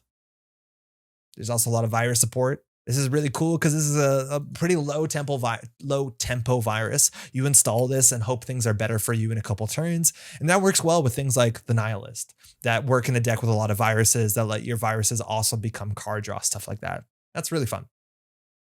Now again, big issue with viruses, and we're going to be saying this every time we talk about viruses, is purging is a problem. Now, purging the Fermenter, I reckon, especially in System Gateway, is not worth doing. The problem with the Fermenter, it always rebuilds itself. It doesn't trash itself. And we've seen other cards like that, cards like Tapworm, cards that will give the runner economy, but if the corp purges it, it gets rid of it permanently. And corps are much more likely to purge the Tapworm than they are the Fermenter, because the Fermenter is just going to build itself back relatively quickly. But that being said, if you're running a lot of viruses, maybe you have leeches and fermenters and botuli, the corp might be more interested to purge, and then you lose your fermenter value on the side of them purging your other nonsense at the same time. So do keep that in mind. And unfortunately, purging looks really good right now. Cyberdeck's Virus Suite is pretty common in standard format. All right, this is Leech. It's a program, it's a virus, it's our last virus. You install it for 1 and it takes up 1 MU. It says whenever you make a successful run on the central server, place 1 virus counter on this program. And you can use those hosted virus counters, and it says the ice you are encountering gets -1 strength for the remainder of this encounter. The greediest bloodsucker this side of a corporate boardroom. It's also worth a very little 1 influence, so this can show up in any deck. So for those who play Netrunner for any period of time, really, might notice that this is actually a direct reprint of an existing card, and that's Data Sucker. And Data Sucker has basically the same text on it, same cost, same influence, everything, but there's one slightly different, there's one slight difference.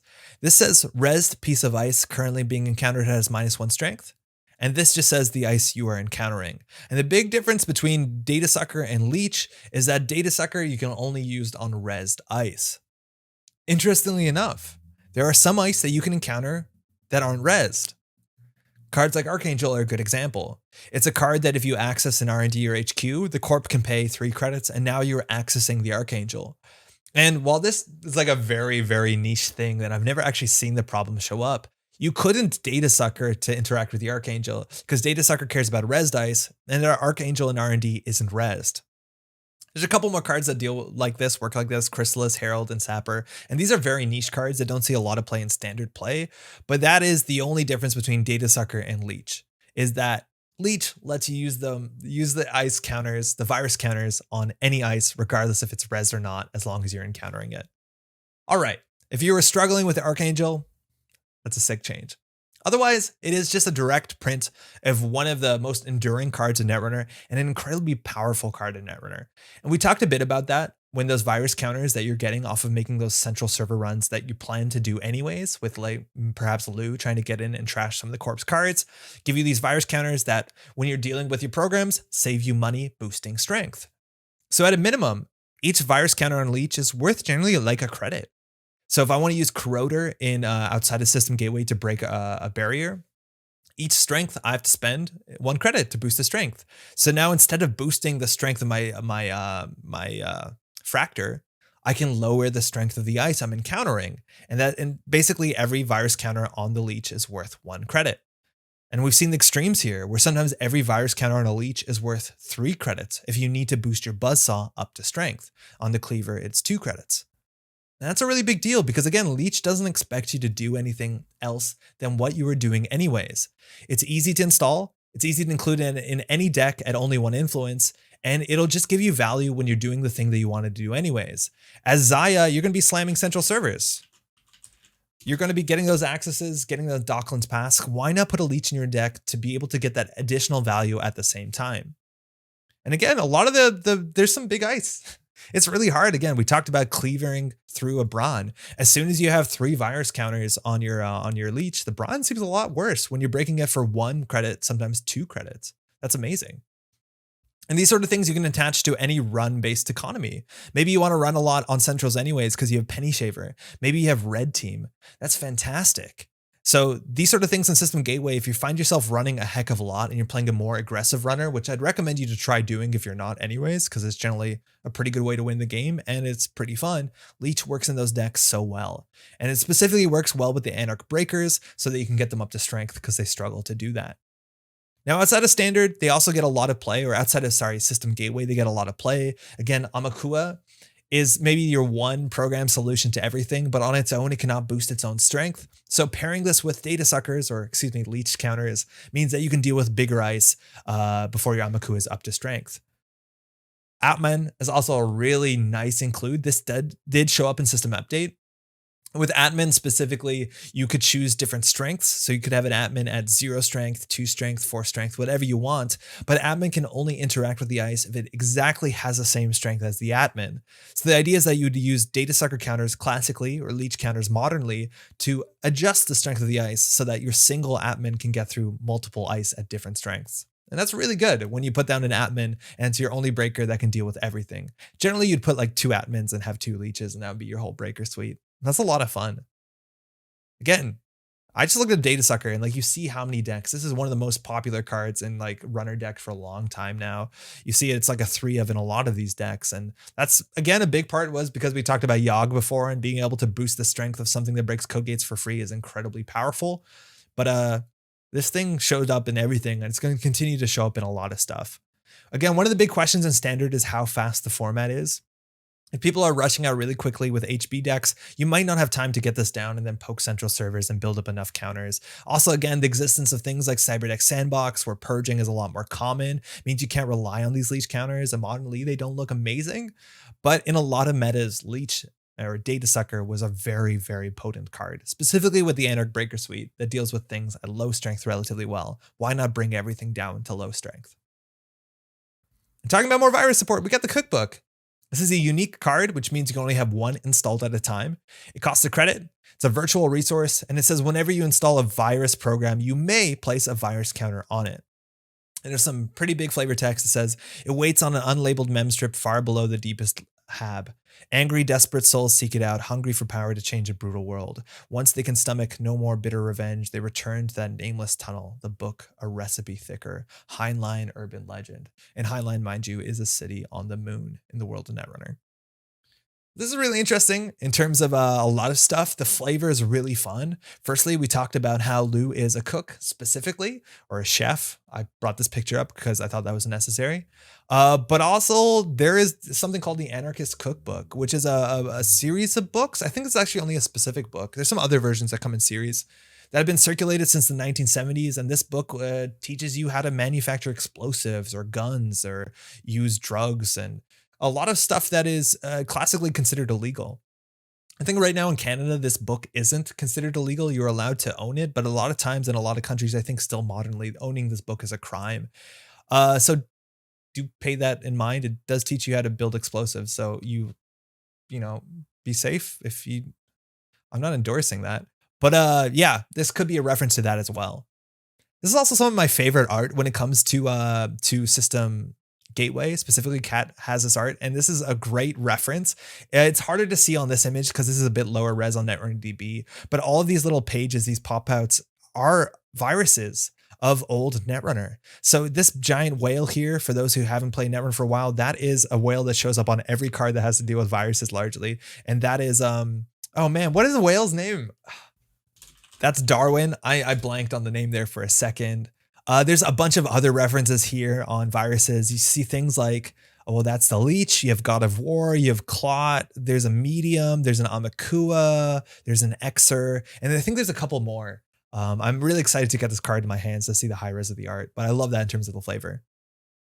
Now, this sort of ability, when you install a virus, get another counter on it, existed classically in Netrunner, like a lot of these ideas did. That was Grimoire, the de facto virus console. This is not a legal card in the standard card pool anymore, but it has the same text on it. And that was a really strong piece of text. Again, we talked about the problem sometimes with cards like Data Sucker or Leech is when you installed them, it takes time for them to spin up and become useful. But now when you play your cookbook, whenever you install your Leech, you're good to go. It's ready. It has some value. And Data Sucker was very powerful back in the day with other cards like Parasite that would actually trash ice based on how many virus counters they had on them. And so installing a Parasite and getting that -1 strength immediately was very important. You also, back in the day, had cards like Cash, which you could install and get a bit more credits. So there's a lot of reasons why Grimoire was great, because there's so many viruses that you could play in your deck, and getting the additional virus counter mattered on every single virus. And that actually does also line up within System Gateway. If you get your cookbook down, your fermenters come down and make money even quicker. Your leeches come down with virus support already, with that strength reduction already built in. Your Botulus come in with 2 counters, and we talked about how strong that is with decks that can install them mid-run, so you can deal with 2 subroutines immediately. And you also have Conduit, which helps you get multi-X's a lot faster. It's fantastic.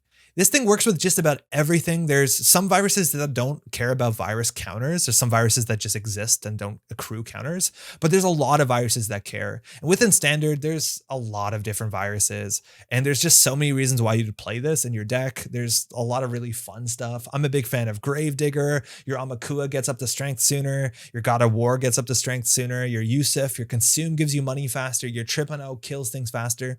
It just works with every virus. Not every, but all the viruses that care about virus counters, it really cares about that.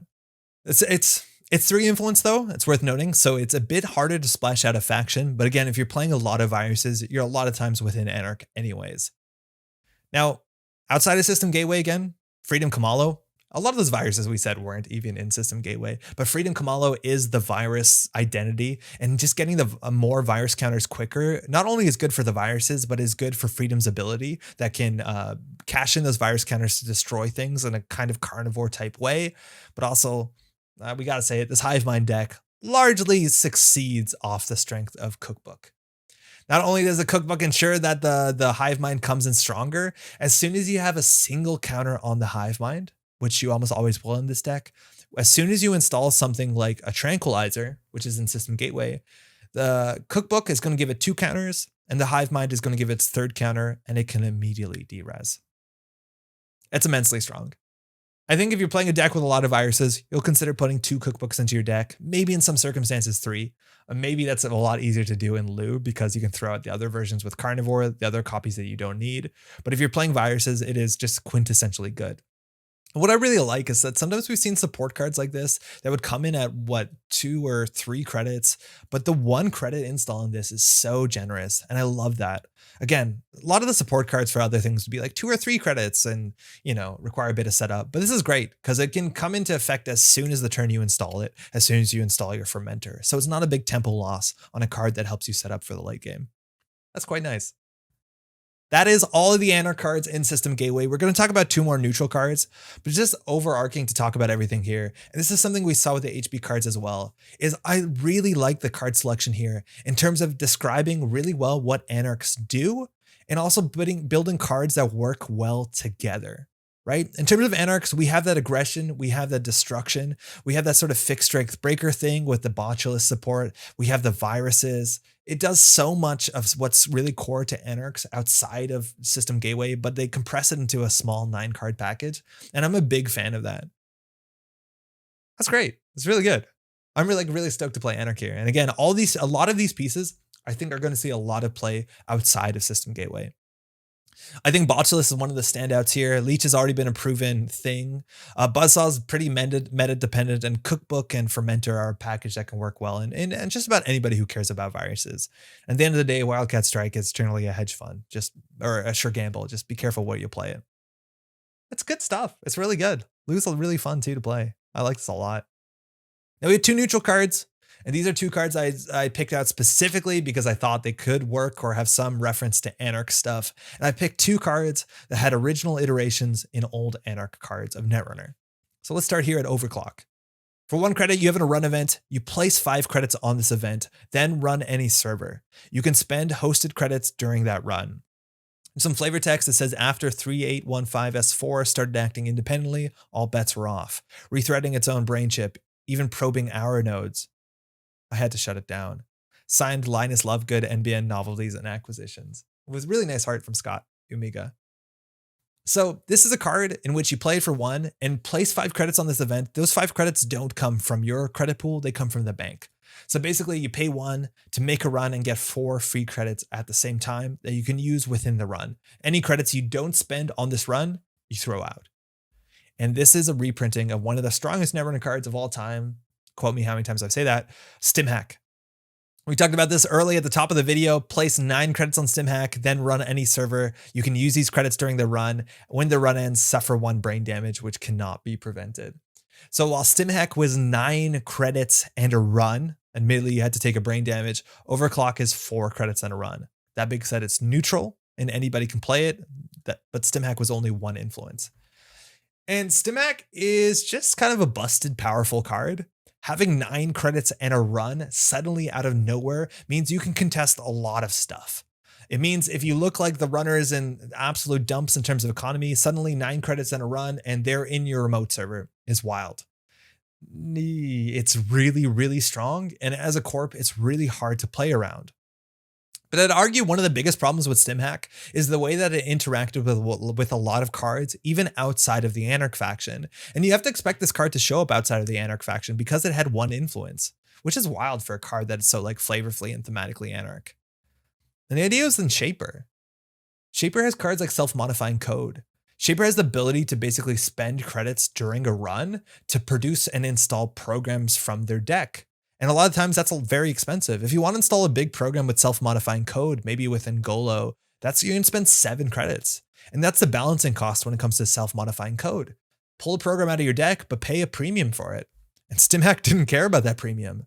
You'd see things like turn 1, Cabinessa Wu, she would pull out a self-modifying code from her deck onto the table, and then just StimHack archives even. And then spend those 9 credits to install your Ngolo, and then you had a free Ngolo on click 2. And the only price was taking a brain damage. And then you still have 2 more StimHacks in your deck to install other nonsense, but also to be able to cheaply break things. And there were so many reasons where the Shaper card pool was so strongly affected by the existence of StimHack. This is Study Guide, a card that lets you spend 2 credits to place 1 power counter on Study Guide to permanently increase its strength. If you really wanted to, you could have played Study Guide and again, StimHacked even archives and then just got this up to 4 strength permanently for the rest of the game. So again, not a big cost for you. You just took a brain damage and then you had one of the best decoders in the game. And this continued to be an issue. There was a lot of decks that would just put a bunch of programs or hardware on Personal Workshop. And once they wanted to, StimHack it out and install all of it for free. It really limited the card design and Shapers. And it's really funny. Well, Lat, Ethical Freelancer, is in a Shaper identity that clearly wants to care about keeping their hand size matched with the corp. And one of the big reasons why Lat hadn't seen a lot of play is because one of the best Shaper cards you could put in your deck was StimHack. And as soon as you took a brain damage, if the corp ever ended their turn on 5 cards in hand, your Lat ability will never fire. It's probably one of the big reasons why Super Corridor says you have +1 maximum hand size, just so every Lat deck can play 1 StimHack. It's hilarious how powerful this card is. And they tuned it back. They tuned it back a heck of a lot. They made it half as much as credits, but they also made it 1 to play. And they also mean you don't have to take any brain damage and it's neutral. So, you know, something gained, something lost there. But at least now, maybe the Shaper card pool can be a bit more interesting because you do have to balance all this stuff around the existence of StimHack, which is really quite difficult when suddenly somebody can have 9 credits to spend during a run, as opposed to a card like this, which was meant to be a slow thing that was quite expensive. Okay, so obviously a lot worse than StimHack, and a lot of Anarch decks and even criminal decks and Shaper decks would play 2 or 3 StimHacks. How does this line up? It's good. It's not bad. It's still good. It's still good. It's not StimHack. It's still good. The idea is that you get 4 credits of value, similar to a Sure Gamble, but you also get a run at the same time. And there's a big thing in Netrunner called click compression. The idea is that you want to do the things that you want to do, but it's even better if you do multiple things at the same time. So Overclock is like playing a Sure Gamble, but also making a run at the same time. So it's somewhat similar to something like Dirty Laundry. Dirty Laundry gives you the credits after the run, but it's a run plus an axis plus the credits. So this is a run plus the credits plus an axis as well, which some people could argue is better tempo than Sure Gamble. That being said, Sure Gamble gives you the credits to install things, which is generally more important to set up, especially in the early game, but Overclock is quite good. Now, what can you do with this 5 credits? You can do just about anything. There's no conditions, just you have to spend the credits during a run. So you can still do that sort of thing where you go ahead and you overclock out self-modifying code to be able to cheaply install some things. That still works, but you have the basics. You can use these credits to boost and use your icebreakers. Fantastic. Maybe now you're breaking 1 or 2 ice for free. You also can trash stuff or pay for stuff. Managarm Skunkworks says pay 5 credits or spend 2 clicks. You can spend those 5 credits off of the overcharge or overclock. Or you can use those 5 credits to trash the Managarm if you spend the clicks. It's really, really quite flexible. And one of the big things too is that anybody can put this in their deck. So anybody who's running a lot, anybody who wants that sort of burst of economy, maybe you're spending a lot of time and money setting up that you don't have a lot of liquidity to run at points in the game. This is kind of your panic button. That'd be like, oh, I'm only on 3 credits. It doesn't look like I can contest that remote server. Boom, overclock out of nowhere. And having that sort of neutral, flexible economy and the ice and the flavor text and the image kind of do remind me of Apex, which is a mini faction, but all the mini factions, Sunny included, kind of like that. Having that neutral economy is a really big deal for deck building. And I think the mini factions get good value from that as well. It's also an event. I think Shaper has some good reasons to play Anarch, a console that gives you more card draw the more events you play. So now your overclock looks like gain 4 credits, make a run, draw a card is nice. And as a run event, Kentenma gains a credit. Maybe you can play that Swift alongside all your other run events. Good stuff. And then finally, prepaid voice pad is back alive and well. So if you find a deck that runs a lot of events, 1 per turn, Overclock fits well into that. And maybe you're playing it for free. So now you're getting 5 credits in a run. I think that's actually really cool that this costs 1, because if you play things like prepaid voice pad or Mystic Miami, you don't feel too bad about it. You actually make more money off of it. And then the potential payout is a bit higher. I like that a lot. That's Overclock. It's good. It's a neutral card. Big problem when it comes to standard Netrunner is deck slots. Whether this does enough for a deck slot is kind of interesting. I think it still works the best in the same sort of decks that would stim hack things from their deck with things like self-modifying code. It also works really well with things like paperclip or anything that you install during the run from your heap. So sometimes it's a free paperclip, but card slots are a premium. In System Gateway, where you have to play a lot of the cards, in fact, most of the cards, it's a really fantastic card in that. Suddenly 4 credits out of nowhere. It combines really well with other things like Mayfly, which are another 1-card solution, where you can just put down a Mayfly, and then Mayfly is kind of expensive to use. So you overclock out, and suddenly you're getting through their 2 ice remote server for not a lot of money out of your actual pocket. That's quite nice. And the final neutral card we want to talk about is Verbal Plasticity. It's 3 credits to install this unique resource. It's genetics. It says the first time each turn you take the basic action to draw a card. Instead, draw 2. Some kids got Gmods for beauty, sports, or staying up all night. My parents thought Brocca mods were cool. Fluent in 10 languages so far and still searching for the words to thank them. Patrick Blue, solar artist. That's fun flavor text. So it's a neutral card draw card. We've actually seen cards like this. This is kind of in a series, if you want to say, of genetics. Symmetrical Visage was a genetic that existed, and it said the first time you draw a card, gain a credit. So Symmetrical Visage is to professional contacts. What Verbal Plasticity is to Laguna Velasco. I probably didn't need to front load all that sort of stuff. But basically, it is a small once per turn, first time per turn version of an existing card or cards that already saw a lot of play. Professional Context is a staple card of a lot of Shaper builds. They want to get this as a 3 of in their deck, get it down early to be able to set up, draw cards, and gain credits at the same time. And Laguna Velasco is not in a standard card pool, but was also like a world's winning card of put this down, draw heavily through your deck so you can set up really quickly.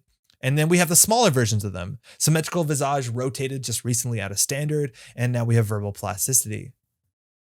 Now, the reason why I put this in Anarch is specifically because it reminds me heavily of Wildside, a card that we talked about at the beginning of this whole video.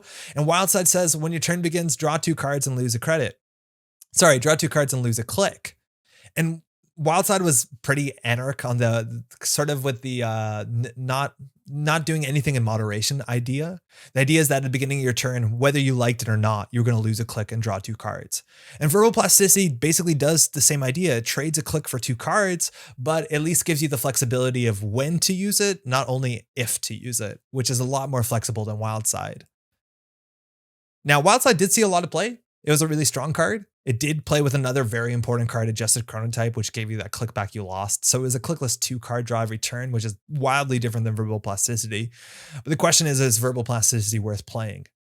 Now, firstly, yes. In Gateway, heck yes. We've talked about this, how big of a premium card draw is in System Gateway. Loup and Jailbreak, you can't play Loup in every deck. You can't play Jailbreak is not hard card draw, and Wildcat Strike is almost never going to be card draw. So in terms of card draw on System Gateway, there's 2 cards, and card draw is really important. So I've not built a System Gateway deck that doesn't put 2 Verbal Plasticity in it.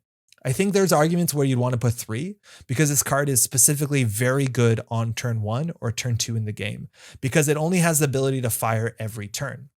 Once every turn, mind you. And that's a really big deal. Because if you get this down sooner, the sooner it'll pay off, the sooner you'll get more extra cards, and hopefully that will offset the 3 credits you paid for this. It's also worth noting the first time you take the basic draw action is also makes this pretty clumsy.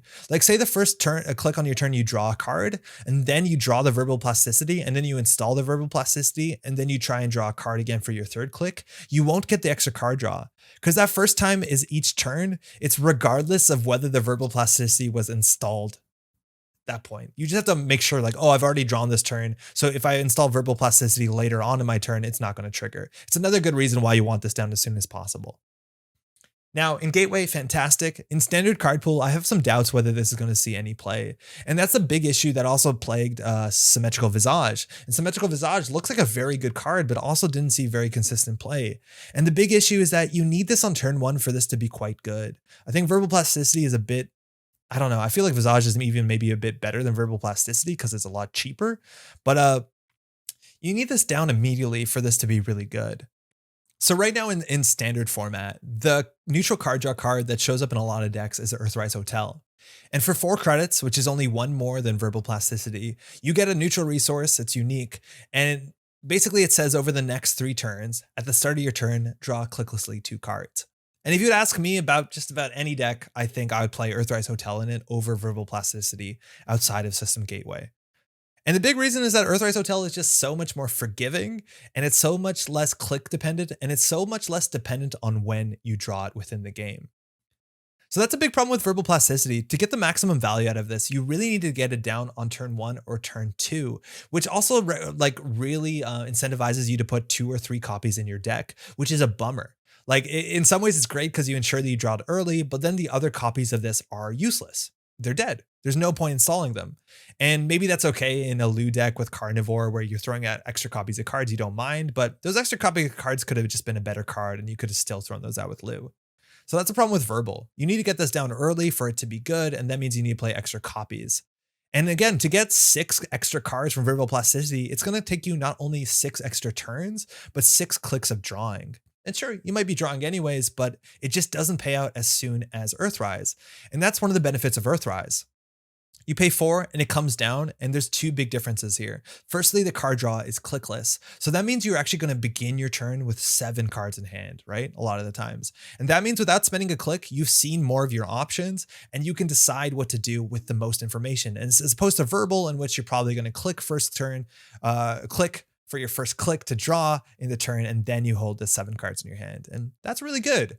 Another big part of Earthrise is you get all of the value from it in just 3 turns, which means that at that point you probably drawn into your second or third Earthrise, and then you can put it down and the Earthrise Hotel chain keeps going. And that's a really good thing where your second copy of Earthrise Hotel are by no means useless as opposed to Verbal Plasticity, in which they are. So the benefit of the clickless card draw, the benefit of the extra copies not being garbage, and the fact that it pays out sooner and less click intensive, Earthrise Hotel looks better in just about every situation. I really can't think of one in which Verbal Plasticity looks that much nicer, unless there's a bunch of other triggers that fire off of when you spend the basic draw card ability.